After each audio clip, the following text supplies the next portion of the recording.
Kailangan lang gano'n lang nakatutok. Una-una po, at lagi ko pong ipinagpapasalamat sa Diyos sa araw-araw po na ginawa niya ay yung pagbangon pa lang po namin sa umaga. Binabangon niyo po ako, especially para sa mga anak ko. Siyempre, hindi lang naman para sa mga anak ko, kundi para na rin sa mission po natin doon, Pastor. Talagang pinapipray po namin na ano po tayo ng mas maraming kaluluwa doon, ng mga estudyante. Tapos, nagpapasalamat din po sa lahat po ng mga pagsubok na dinaanan po namin, as in talagang pagsubok. Sa sakit, opo, sakit, sa financially, as in lahat yata.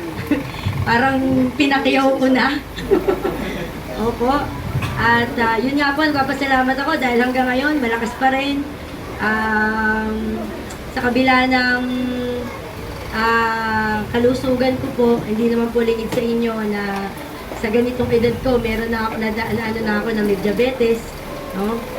So, pinag-iingatan ko na lang po at sa tulong ng Diyos na pag-iingatan ko naman, okay naman po. At pinagpapasalamat ko, napakadami ko pong gustong ipagpasalamat sa Diyos, sa totoo lang. Una-una, yun nga po, sa kalusugan namin, sa asawa ko, na kahit po malayo siya, ay andyan pa rin, okay pa rin. Opo, matibay pa rin ang pagsasama naming mag-asawa. Opo. At sa aking mga anak, na kahit pasaway, opo, binibigyan pa po ako ng mahabang pasensya. Kasi sa totoo lang po ang panalangin ko sa Diyos, bigyan pa niya ako ng mahabang buhay para ma-guide ko yung mga anak ko. Kasi hindi naman po lingid sa inyo na ang mga kabataan ngayon, kapag walang guidance ng magulang, medyo napapariwara eh. Pero yun nga po, sa tulong at biyaya ng Panginoon, patuloy ko pa rin silang naiga-guide. At ayun nga po, ano pa ba, Pastor? Yun po.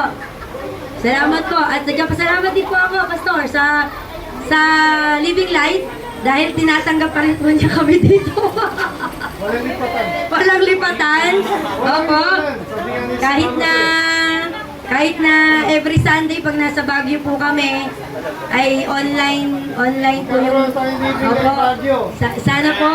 LBC Baguio. Ayun yung anak ko, chinicheer na niya ako. LBC La Union. Isa sa mga blessing po, ito, testimony lang po. Isa sa mga blessing po sa akin, sa amin, ng family ko, ay si Harrier. Kasi at least, yung mga kaklasmate niya kasi, may kwento ko lang po ng konti. Yung mga kaklase niya kasi medyo may mga kaya. So, hindi sila naniniwala talaga sa Diyos. Hindi sila naniniwala. Alam lang nila, pag namatay sila, wala na. Parang bulak, parang ganon.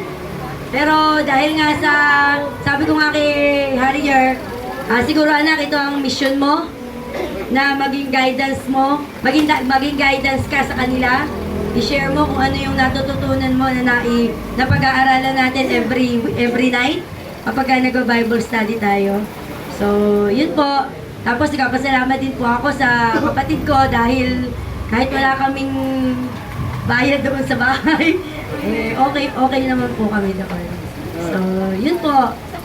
Napakadami po nating dapat ipagpasalamat sa Diyos. At lahat naman po ng natatanggap natin, tama sinabi ni Pastor tsaka ni Preacher, hindi natin pwedeng ipagmalaki sa Diyos dahil lahat yan ay galing sa Kanya.